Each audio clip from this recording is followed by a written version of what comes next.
দেখেন ফার্নিচার,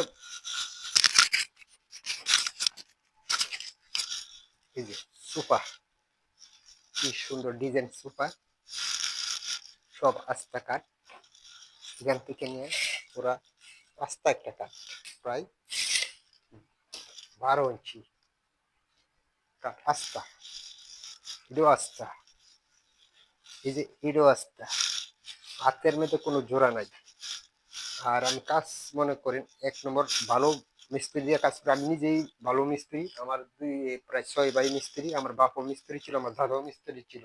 আমি করলে আমার দাদার হাতের ফার্নিচার এখনো আমাদের হাতে পড়ে, কারণ কাঠের কাঠ হয়েছে বাংলাদেশের 1 নম্বর সেরা কাঠ আমি মনে করি।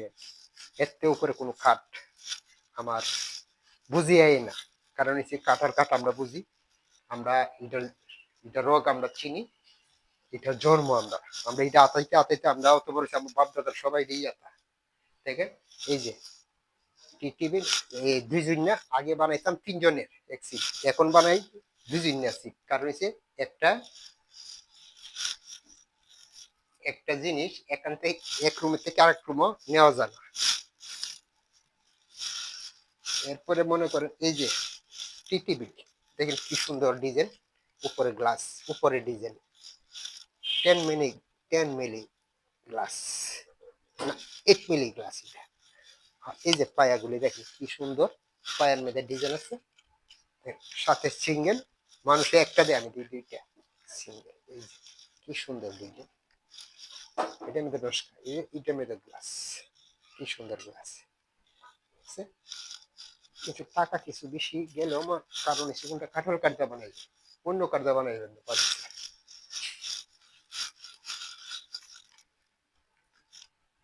আর আর একটা ফার্নিচার দিকেন, এই যে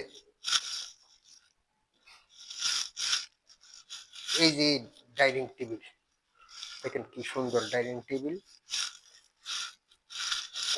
দেখেন এগুলি কত সুন্দর,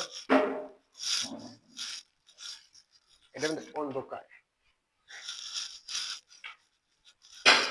দেখেন সুন্দর ফার্নিচার,